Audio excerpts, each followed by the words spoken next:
Alors bonjour à tous, bonjour à toutes, on se retrouve aujourd'hui pour un tuto. Vous sachez que sur la chaîne donc YouTube de l'espace multimédia, vous allez retrouver plusieurs tutos vidéo qui vont vous permettre d'utiliser certains logiciels. Celui que je vais faire actuellement, on va donc parler de Canva, mais on parlera aussi de Thinkercad donc pour la modélisation de 3D et de CapCut qui est connu notamment pour les vidéos faites sur TikTok, mais dans un second temps. Pour l'instant, aujourd'hui, on va s'occuper de Canva, qui est donc un logiciel que vous trouverez sur Internet et qui est en partie gratuit d'utilisation. Pour les utilisations basiques, Canva va être gratuit. Alors aujourd'hui, je vais vous présenter l'interface et un petit peu comment travailler sur Canva. Je ne vous parlerai pas des détails de la communication ou des couleurs, des typographies. Ce sera peut-être dans un second temps, mais pour l'instant, on va parler juste de Canva. Alors, vous aurez besoin d'un compte sur Canva, donc un compte, c'est-à-dire votre adresse mail et le mot de passe de l'adresse mail pour pouvoir vous connecter à Canva. À partir de là, tout ce que vous ferez sur le logiciel sera enregistré. Donc vous n'aurez pas d'inquiétude à avoir pour enregistrer vos documents une fois que vous avez fini de travailler dessus. Alors Canva, c'est un outil qui est assez magnifique parce qu'il va vous permettre de faire autant des documents, des CV, des vidéos même hein, pour certains trucs, des stories pour les réseaux sociaux pour ceux qui veulent, des animations, des cartes de visite animées, enfin plein de choses. Donc que vous allez pouvoir soit partager sur les réseaux sociaux ou sur internet, et soit que vous allez pouvoir télécharger pour ensuite les imprimer, soit chez un imprimeur, soit le garder pour vous. Donc, pour commencer, voilà la page d'accueil de Canva. Il y a énormément de trucs, on va peut-être pas tout regarder. Vous avez ici la possibilité de chercher ce que vous voudriez créer. Vous allez trouver des modèles et des projets déjà existants qui vont vous permettre ensuite d'être personnalisés, de faire les choses comme vous le voulez. Donc, pour aujourd'hui, ce qu'on va faire, c'est une carte de visite. Hein. Je ne vais pas être très complexe. On pourrait faire des affiches, des flyers, des programmes, des machins. On pourrait faire plein de choses. Aujourd'hui, on va faire une carte de visite. Alors, soit je cherche ici dans ce que vous aimerez peut-être. Vous voyez, là, ce que vous aimerez peut-être. Si je continue à naviguer, si je continue à naviguer, je pense que je vais pouvoir trouver la carte de visite, présentation. Toujours pas. Je ne le trouve pas. C'est pas très grave. De toute façon, on va pouvoir le taper ici. Donc je tape carte de visite. Hop. Et là, il va me proposer plusieurs types de modèles. Donc par exemple, j'ai la carte de visite coin arrondi format paysage, la carte de visite coin arrondi et portrait. Et voilà. Alors ce que je vais faire, c'est que je vais faire afficher tout pour pouvoir choisir le modèle qui m'intéresse. Donc je peux créer une carte de visite totalement vierge, d'accord, ou choisir parmi les différents modèles qui existent ici, avec des fonds, des typographies qui sont déjà existantes, et ensuite les modifier directement sur Canva. Donc ce que je vais faire, c'est que pour l'instant, je vais faire une carte de visite vierge. Il va m'ouvrir donc le plan de travail. Au centre, vous allez avoir donc votre page blanche, hein, votre zone de travail. En haut, ce qui est intéressant, c'est que vous allez pouvoir lui donner un titre directement, vous voyez. Donc là, je vais l'appeler première carte de visite. Je vous conseille de commencer par ça, parce que si vous faites plusieurs projets, etc., ça va vite devenir compliqué. Donc là, vous avez votre plan de travail. Ici, en bas, vous avez le nombre de pages. On est sur une carte de visite, donc je pourrais très bien faire une carte de visite, par exemple, recto verso, hein, d'accord. Là, je vais en faire une toute simple, hein, je ne vais pas faire 2 pages, mais on pourrait. Ici, donc j'ai un zoom qui me permet de zoomer, dézoomer. Bon, voilà. Après, on peut le faire avec CTRL et la molette. Hein. Là, je peux passer en plein écran pour travailler, etc., etc. Bon, ce sont des détails, on les utilisera pas forcément, donc voilà. Ce qui va nous intéresser, c'est plutôt le menu qui est là, à gauche, et qui va vous permettre en fait de créer votre design. Donc le premier truc, c'est ce qu'ils appellent design. En vrai, c'est des modèles, hein. Vous avez plein de modèles. Vous pouvez chercher par thème, hein, si vous êtes une association, si vous êtes une entreprise de BTP je ne sais quoi. Vous allez taper le mot et il va vous trouver des modèles sur le logiciel. Sachez que tout ce qui est avec une petite couronne, voilà, où il y a écrit Pro, ce sont des modèles qui sont payants. La partie Canva qui est payante vous propose en fait plus de possibilités et plus de modèles. Donc là, je ne vais pas prendre un modèle, je vais la faire de zéro, hein. Je vais faire je vais faire une carte de visite donc pour l'espace multimédia. Donc ce que je vais faire, c'est que je vais aller dans éléments. Donc là, je peux avoir des éléments qui sont notamment donc des formes, des symboles, des trucs. Bon, il y a des trucs animés là pour la carte de visite. Moi, ce que je veux, c'est une carte de visite papier, donc ça va pas m'intéresser. Donc là, on a des éléments différents, des lignes, des symboles, des trucs comme ça, hein. Ça peut être intéressant pour des graphiques, par exemple, des tableaux, des petits cadres, des choses comme ça. Ensuite, on a l'onglet texte. On verra après, évidemment. On va pouvoir directement ajouter du texte. On va ajouter quelque chose et on le personnalise ensuite, une fois qu'on l'a ajouté. Marque, on s'en fiche, c'est sur Canva Pro. Et on a l'onglet importer qui va être intéressant.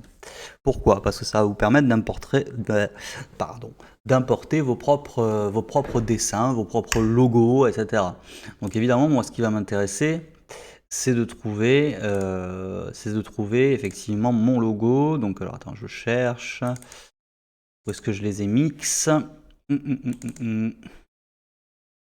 Hop.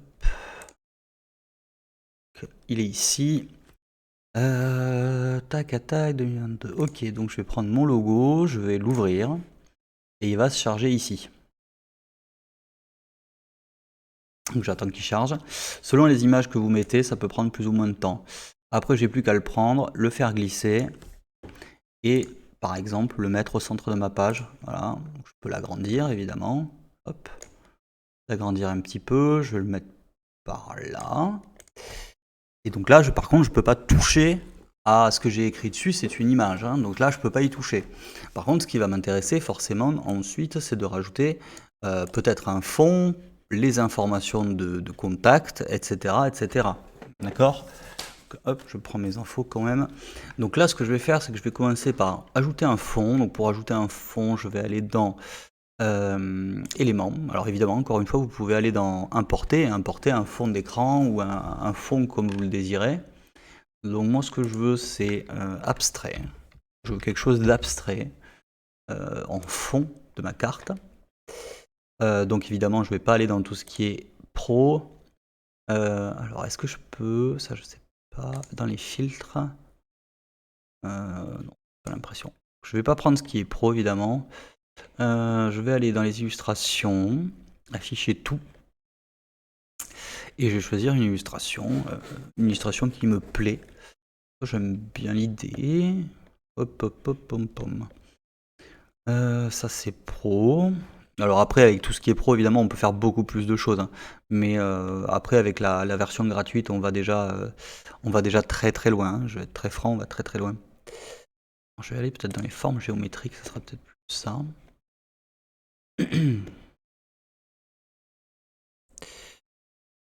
Alors ça c'est pas mal, donc ça j'aime bien, je vais le mettre là. Je vais l'agrandir, par contre je vais pas forcément... Hop, on va le mettre comme ça. Hop, alors là moi ce qui va m'intéresser évidemment c'est qu'il soit beaucoup plus transparent et peut-être même dans l'autre sens. Alors je le fais tourner. Pour le faire tourner j'ai la petite flèche ici, hein. Hop. Donc, je le fais tourner comme ça, voilà. Je vais le mettre là. Hop, je vais faire un clic droit. Avec le clic droit, je vais avoir plein d'options, et notamment me permettre de faire passer le fond au fond, hein. Donc par exemple, mettre à l'arrière-plan. Vous voyez que mon image de base est passée par-dessus, et le fond est passé en dessous. Donc là, je vais le mettre un peu plus vers là. Et là, j'ai tous les outils pour modifier l'image. Ce qui va m'intéresser, c'est ça, la transparence, où je vais le mettre, hop, très très faible, juste pour qu'il apparaisse en fond. Voilà. Donc là, la base de ma carte de visite, pour moi, elle est bonne. ce que je vais vouloir, c'est rajouter des informations complémentaires type contact. Donc ajouter une zone de texte, je vais dans texte, ajouter une zone de texte, et je vais dire contact, tout simplement. Hop. Là, une fois que j'ai fait ça, je vais le déplacer. Contact. Hop. Alors, hop, je peux l'agrandir ici, j'ai toutes les options encore une fois de texte ici. Contact, je vais le mettre comme ça. Pas besoin, est-ce que je peux mettre des effets intéressants? Ouais, on pourrait jouer avec ça, hein. On pourrait jouer avec ça. Hop, je le mets en gras. Ça. Hop. Ah, tout ne marche pas, hein. Tout ne fonctionne pas. Bon, je vais le laisser. Je vais le laisser comme ça, contact. Ensuite, je vais retourner dans le texte. Je vais encore rajouter une zone de texte. Donc là, par contre, je crois qu'il m'a mis le style d'avant, hein, il l'a gardé. Donc là, je vais mettre les numéros de téléphone. 0563 044 69. Voilà, ça me plaît bien. Je vais le mettre là. Le décaler un petit peu. Je ne suis pas obligé qu'il soit aussi gros. Hop. Là, je peux changer la typographie. Tac à tac, ça c'est peut-être plus joli. Alors, peut-être, hop, voilà. Je sélectionne, ça va mieux marcher. Là. Là, je peux choisir les typographies. Alors, on fera peut-être un point à un moment ou un autre sur les typographies, mais l'idée, c'est de ne pas en utiliser plus de 2, on va dire. Surtout sur des documents aussi petits, hein. Donc là, je vais garder la même pour tous. Hop. Je vais garder la même pour tous. Donc là, ça permet d'avoir donc mes numéros de téléphone. Je vais rajouter encore une zone de texte pour le coup. Hop, pour ajouter mon prénom. Oups. Prénom pour savoir qui on contacte. Hop, je vais le diminuer, l'agrandir par là. On contacte, hop, Raphaël Javière. Hop, on va le mettre par là. Numéro de téléphone, je vais les mettre par là. Je vais garder la couleur noire pour que ce soit lisible. Et vous voyez, je pourrais rajouter beaucoup d'autres informations, l'adresse mail, etc., etc. Mais là, on va dire que la carte de visite me convient, même si on aurait pu combler cet espace. À voir. Mais là, ça me convient bien. Ma carte de visite est terminée. Alors, ce qu'on voit, c'est que ce genre de travail avec un logiciel professionnel comme Illustrator ou quoi que ce soit, ça pourrait prendre des heures, peut-être des jours même à finaliser, etc. Là, en quelques minutes, on arrive à faire quelque chose d'à peu près correct, qu'on peut totalement personnaliser. Évidemment, on peut toujours continuer. Alors, je pourrais mettre d'autres choses, je pourrais m'amuser, hein, franchement, tant que ça nuit pas au visuel global. Tant que ça nuit pas surtout à la lisibilité, on pourrait s'amuser sans problème pendant des jours à créer des choses intéressantes. D'accord? Là, votre document, si je quitte Canva, il va rester enregistré sur Canva. Donc vous ne le perdez pas à partir du moment où vous êtes connecté à un compte. Alors ensuite, et pour finaliser, je peux directement imprimer mes cartes de visite. Alors imprimer mes cartes de visite, ça veut dire qu'il va m'envoyer vers des sites internet où je pourrais directement commander via Canva des cartes de visite. Ils disent 50 cartes de visite, 17,50 €, etc., etc. Donc après, il faut payer par carte. Voilà. Il me donne même les visuels. Hein. Voilà, il est très sympa. Donc je pourrais faire ça comme ça. D'accord ? Verso, là j'ai mis aucun, mais j'aurais pu avoir un verso avec d'autres informations. J'aurais pu m'amuser comme je voulais. Ça, c'est l'étape donc, où vous pouvez les acheter et les faire imprimer directement depuis Canva. Mais je peux aussi aller sur partager. D'accord ? Et on peut partager un lien pour l'envoyer à des amis ou encore, par exemple, le télécharger dans le format qu'on veut. Je vous conseille le PDF pour des cartes de visite. On fait télécharger et on va avoir le téléchargement donc, de la carte de visite que je vais retrouver. Donc dans mes téléchargements. Hop, parce que voilà, que je vais retrouver dans mes téléchargements quelque part, qui est là, donc première carte de visite. Et j'ai donc un document finalisé que je peux envoyer chez un imprimeur.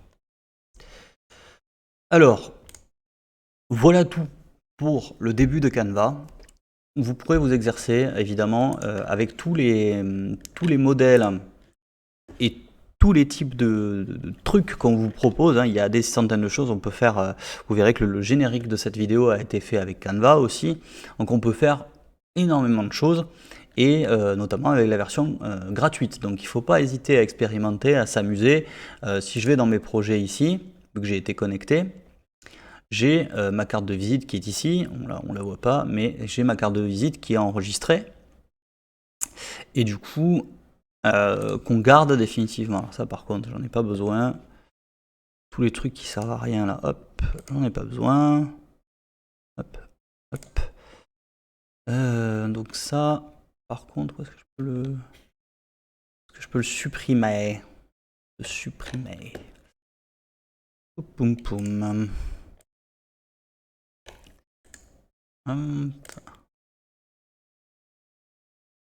Ici peut-être. Ah oui, ça.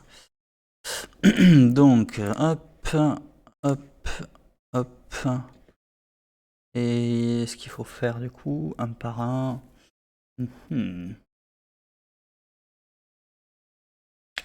Ah, tiens, ça alors. Ça, ah si, voilà, je cherchais la corbeille, elle est là, tout en bas. Je peux déplacer vers la corbeille pour supprimer les éléments dont je ne me sers plus. Évidemment, sachant que tout ce que vous importez, etc., se retrouve dans votre compte. Donc là, par exemple, j'ai bien le logo tout à l'heure que j'ai importé et qui reste sur mon compte. Si j'y reviens plus tard, il va y rester. Voilà, bon bah écoutez, pour cette vidéo, je pense que ça sera pas mal. Je vous laisse là-dessus et je vous dis à très bientôt pour de nouveaux petits tutoriels sur d'autres logiciels. Bonne journée!